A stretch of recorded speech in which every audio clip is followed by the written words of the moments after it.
하루의 시작을 함께드립니다. 오늘 하루도 저에게 주셨음에 감사함으로 받고 참 잘 살아내려고 합니다. 오늘은 형제가 나에게 죄를 범했든지 뭔가 무엇이 내가 잘못을 했든지 형제들끼리 서로가 이제 죄를 범하였을 때 메시지 함께 나눠보도록 하겠습니다. 그 말씀의 제목은 내 형제가 죄를 범하거든 그 형제 가라. 그 형제에게 가라 라는 말씀의 제목으로 나눠보도록 하겠습니다. 내 형제가 죄를 범하거든 무슨 죄인지 모르지만 죄를 범했대요. 그 형제에게 가라는 것이 오늘 말씀의 에, 이제 키포인트고 예수님이 하신 명령입니다. 그 말씀은 마태복음 18장 15절 17절 말씀 가운데 나오게 되는데요. 말씀 한번 보도록 하겠습니다. 마태복음 18장 15절 17절 말씀. 내 형제가 죄를 범하거든 가서 너와 그 사람과만 상대하여 권고하라. 만일 들으면 내가 내 형제를 얻을 것이요 만일 듣지 않거든 한두 사람을 데리고 가서 두세 증인의 입으로 말마다 확증하게 하라. 만일 그들이 말도 듣지 않거든 교회 말하고 교회 말도 듣지 않거든 이방인과 세례와 같이 여기라.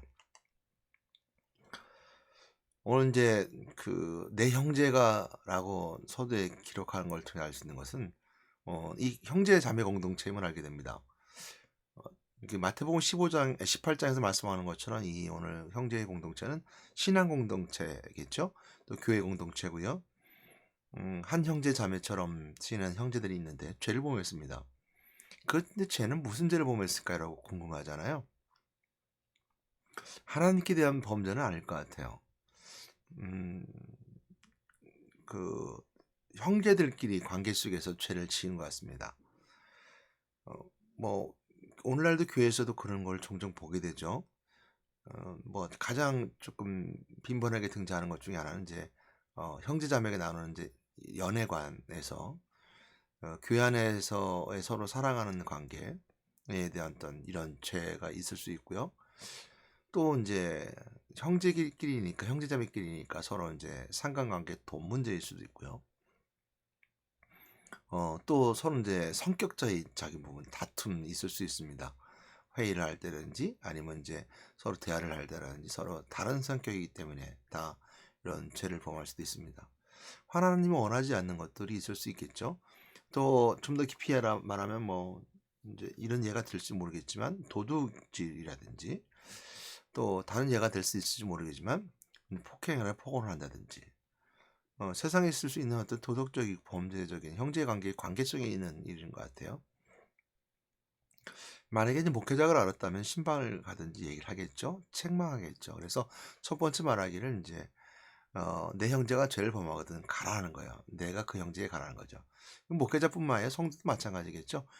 그 사람 가만 상대하래요. 더 이상 확산시키지 말고 1대1로 상대해서 권고합니다. 만일 그 권고사항을 들으면 내가 네 형제를 얻을 것이랍니다. 우리가 이런 문제들은요, 사실 뭐 예수 그리스도 안에 있으면 일어날 일이 없죠. 예수 믿는 사람이 도둑질할 일이 있는 것도 아니고, 예수 그리스도 믿는 사람들이 폭언에 폭행할 일도 없는 것이고, 예수 그리스도 안에 성령 인도받는 사람들이 서로 사랑하는 건데, 하나님 사랑 가운데 하나님 사랑 안 하는 사람들은 연애관에서도 별로 문제가 없을 거예요. 그런데 이제 넘어질 때죠. 신앙에서 넘어져서 세상의 문화 속에 들어갈 때입니다. 그리고 세상의 가치관을 따라갈 때겠죠. 물질적인 것도 그랬고요. 뭐 돈 문제도 마찬가지고요. 그 교회에서는 되도록 매매하지 않는 게 좋습니다. 어, 그리고 돈을 빌려주지 말고 돈을 주려면 줄지 교회에서는 이제 빌려주지 않는 게 좋습니다. 또 교회에서는 또한 이제 종종 그런 게 있겠지만 교회에 어떤 헌물을 한다든지 이럴 때 또 다툼이 있을 수 있습니다. 왜냐하면 서로 가치관이 다르기 때문에요. 그래서 이제 돈 문제 또 경제적인 문제 이게 세상적인 관점을 보게 되면 너무나 다툴 게 많거든요.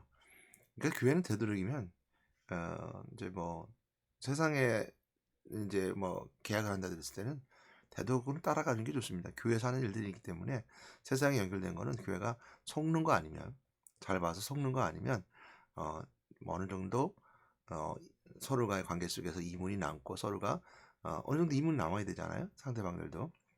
그러니까 그거 아니고 그냥 완전히 속이는 거 아니면 너무 깎으려고 하는 것도 좋지 않습니다. 교회에서 그러면 또 세상 밖 사람들이 교회가 너무 한다 그러거든요. 이런 문제가 있을 수 있습니다. 그런 문제가 다툴 수 있고 그런 것들이 있을 수 있는데 예수 안에 있으면 뭐 별 문제가 되지 않죠. 성령이 받으면 뭐 문제가 되겠습니까? 되지 않는데 이런 문제가 생겼을 때 개인적으로 가서 이제 권고하라는 거죠. 예수 그리스도 이름을 권고하고 성령의 역사심과 인도하심을 권고하고 하나님 주신 말씀을 붙잡고 이제 기도하면서 권고하죠. 권고할 때는 가장 좋은 건 말씀입니다. 그래서 권고하러 갈 때도 성령 인도 받을 뿐만 아니라 기도하고 가야 되겠죠. 그럼 문제가 생겼다는 것은 문제 자체가 있는 그 상태로 가면 그 문제는 그 문제로 갈 때도 있어요. 성격이란 문제라든지 다툼이 있다든지 서로 의견 차이가 있다든지 그냥 그 문제로 가져가면 그냥 문제만 가지고 서로가 대화를 나눠볼 수밖에 없는 거죠. 그래서 가기 전에 먼저 기도를 해야 되고요. 그리고 가서 권고하고 권면할 때도 말씀을 들어서 권면하는 게 좋습니다. 그래야지만 굉장히 객관적이고 하나님의 관점에서 바라볼 수 있기 때문입니다. 마찬가지로 그 말씀 앞에 순종하는 자의 모습이 바른 신앙인의 모습이죠. 그래서 그 형제가 말을 들으면, 그러니까 말을 들으면 형제를 얻는다는 거죠. 말을 듣지 않으냐면 이제 두세 사람을 데리고 가라는 거예요. 그러니까 성경 말씀을 대입하고 성경 말씀을 들어서 권면하고 권고할 때 두 사람 데리고 가서 이제 입으로 확증하게 합니다. 그래서 말 듣지 않거든 한두 사람을 데리고 가서 두세 사람 입으로 증인의 입으로 말마다 확증하게 하라. 그러니까 혼자서 서로 확산되는 것이 아니라 그 증인의 말 서로 둘이 가서 내가 한 말이 더 확산되지 않게끔 증인이 되고요. 또 확증하게 해서 옳고 그름을 분명히 하라는 거죠. 저희들이 이제 만약에 둘씩 예수님께서 말씀하실 때 그 둘씩 파송하는 장면 있죠. 제자를 파송할 때 둘씩 파송하거든요. 그리고 귀신을 제어할 권능을 주셨으며 하라 했을 때 왜 둘씩 파송했을까라고 한다면 오늘 이 본문 말씀을 생각해 볼 수 있습니다.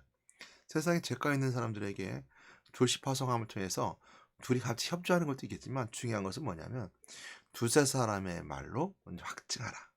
그러니까 증인이 될 수 있잖아요. 한 사람이 말하는 것은 그냥 말이지만 둘이 같이 함께 증언하면 예수 그리스도 만난 걸 증언하고 그것을 증언하면 거의 확증될 수 있잖아요. 그런 것이 아니라 오늘 16절 말씀에 있는 것처럼 말 듣지 않거든 한두 사람을 데리고 가서 두세 증인의 입으로 말마다 확증하게 하라. 그러니까 두세 사람 여럿이서 같이 그 말에 신비성이 있을 뿐만 아니라 확증, 증언할 수 있는 자가 되라는 거죠. 그러니까 우리 전도할 때도 그런 것 같아요. 둘씩 파송하는 이유가 그런 의미가 있고요. 그러니까 예수님께서 파송할 때 이렇게 말씀하실 때 서로 협력하고 기도하고 서로 나눠가면서 귀신을 쫓아낼 제어할 권능도 주시면서 가게 할 때 두세 사람의 입으로 확증을 하는 말씀이 더 강력한 설득력 있는 것이 아닐까라는 생각합니다. 근데 만약 그들이 그 말도 듣지 않거든 교회 말을 해요. 그러니까 교회 말도 듣지 않거든 이방인과 세리와 같이 하기로 했습니다. 그러니까 이방인과 세리는 교회 다르다는 거거든요.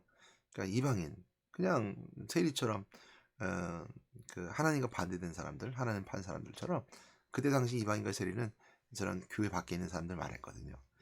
그러니까 오늘 이제 15절부터 17절 말씀 전반장을 보게 되면 오늘 이 형제가 죄를 범한 것은 교회 내에서 죄인 것 같아요. 왜냐면 교회 말하라 그랬거든요. 근데 교회 말도 듣지 않거든. 물론 이제 세상 밖의 죄도 교회에서 말하고 교회에서 말하면 듣는 것도 있겠죠. 근데 이제 앞뒤 전후를 보게 되면 그런 것 같아요. 그래서 교회 말하고 교회 말도 듣지 않거든. 이방인과 세리라 얘기를 해요. 근데 오늘 이제 마태복음 말씀에 보게 되면 7장 말씀에 보게 되면요. 그런 말씀이 있어요. 비판을 받지 아니하려거든 비판하지 말라. 너희가 비판하는 그 비판으로 너희가 비판을 받을 것이요 너희가 헤아리는 그 헤아림은 너희가 헤아림을 받을 것이니라. 어찌하여 형제의 눈 속에는 티는 보고 내 눈 속에는 들보는 깨닫지 못하느냐? 보라 내 속에 들보가 있는데 어찌하여 형제들에게 말하기를 나로 내 눈 속에 티를 빼게 하려 하겠느냐? 외식한 자의 먼저 내 눈 속에 들보를 빼어라 그에 밝히 보고 형제의 눈 속에서 티를 빼어라 그랬습니다. 그러니까 상대방이 찾아가게 될 때 비판하지 말라는 거예요. 그러니까 개인적으로 만날 때 둘이 갈 때도 마찬가지 비판하지 말라는 거예요. 자기 눈 속에 있는 그 들보를 생각해. 근데 들보라고 하는 거죠. 남의 눈 티는 보면 자기 눈에 왜 들보를 보지 못하는 것처럼 나를 돌아보고 생각하고 기도하고 묵상하고 그리고 겸손하게 내리는 자세로 가서 권면하고 권고라는 거죠. 그냥 문제 있는 그대로 가면 문제 그대로예요. 자기가 낮추지 않고 자기가 숙이지 않고 자기 것을 내려놓지 않고 가면 똑같은 거예요. 그것이 이제 문제를 해결될 수 있는 방법은 아니죠. 그래서 그렇게 가라는 것이고요. 또 마태복음 8장에 보게 되면 똑같이 말태복음에 있으니까요. 베드로가 물어요. 주여 형제가 내게 죄를 범하면 몇 번이나 용서해 주리까? 7번까지 오니까 예수께서 이르시되 내게 이르노니 7번뿐 아니라 7번 7번까지 단지라 용서해 주라는 거예요. 그러니까 오늘 마태복음 8장 21절로 22절 말씀과 18장 15절 17절 말씀과 대립이 되잖아요. 아니 왜 7번씩 7번씩 용서 7번씩 7번이나 용서하라고 그래놓고 7번뿐만 아니라 7번을 7번까지 용서하라고 해놓고서 이방인과 세리를 여기라고 그러잖아요. 확장할 때. 그처럼 용서와 사이가 있는데 사실 용서라는 거죠.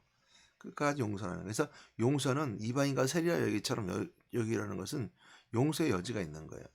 이방인과 세리라 여기라. 근데요, 용서가 안 되는 게 있어요. 똑같은 마태복음 12장이 있게 되는데요. 사람에 대한 모든 죄와 모든 사하심은 어때? 성령을 모독하는 것은 사하심 얻지 못하겠고 그랬습니다. 마태복음 12장 31절 말씀입니다. 그래서 죄를 범하면 형제들과의 관계 속에서 죄를 범하는 것을 용서받을 수 있어요. 언제든지 하나님 앞에 오는 사람이 용서받을 수 있는 것인데 성령을 모독한 죄는 용서받지 못한대요. 그 하나님을 모독하는 건 용서받지 못하는 거예요. 그러니까 교회에 대해서 하나님에 대해서 용서받지 못한 일은 용서 못 받아요. 죄를 범한 것은 용서 못 받습니다. 그러나 우리가 항상 형제들끼리 이런 문제들은 용서받을 수 있습니다. 그러니까 우리가 그런 다른 말로 이제 본질의 일치를 비본질의 사랑을 잘 사랑을 하자는 우리 이제 그리스도교의 모토가 있습니다. 그래서 사랑으로 하는데 다 용서해 주라는 거예요. 그러나 본질적인 거 우리가 하나님께 향한 만큼 용서받지 못한다는 거. 그래서 본질의 일치를 구원에 대한 일치를 비본질의 사랑을 그 매사에 사랑할 수 있는 거. 그래서 용서하는 건 비본질적인 거예요. 그러나 용서받지 못하는 것은 본질적인 겁니다. 오늘도 오늘 형제에게 혹시 그 죄를 범하는 것이 있다면 용서를 구하시는 여러분들이 바랍니다. 그리고 성경에서 말씀하는 것처럼 너희들이 엊그저께 봤던 말씀이죠.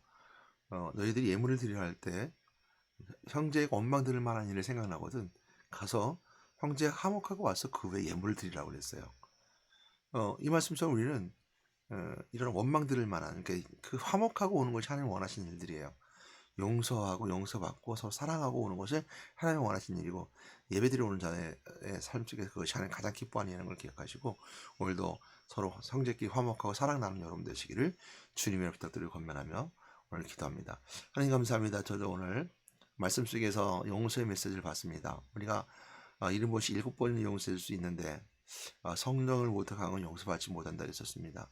그러나 우리가 갈 때 비판하는 마음으로 가는 것이 아니라 성령의 말씀과 성령의 주님을 통해서 그리스도의 말씀을 붙잡고 형제에게 갈 수 있는 저들 되게 도와주시고 그리고 권면하고 건너갈 수 있는 저들 되게 되시며 그렇게 되지 않을 때 두세 사람이 함께 가서 확증하고 확증된 말로 그 입으로 증언하는 말씀으로 그것을 증거할 때 용서받는 시간 되게 도와주시고 그렇지 않고 교회 말을 듣지 않으면 교회 말하여서 교회에서 듣지 않는 자들 이방인처럼 여기는 것을 기억하고 우리가 다시 한번 형제들에게 기도하고 권면할 수 있는 저희들에게 인도해 주시옵소서.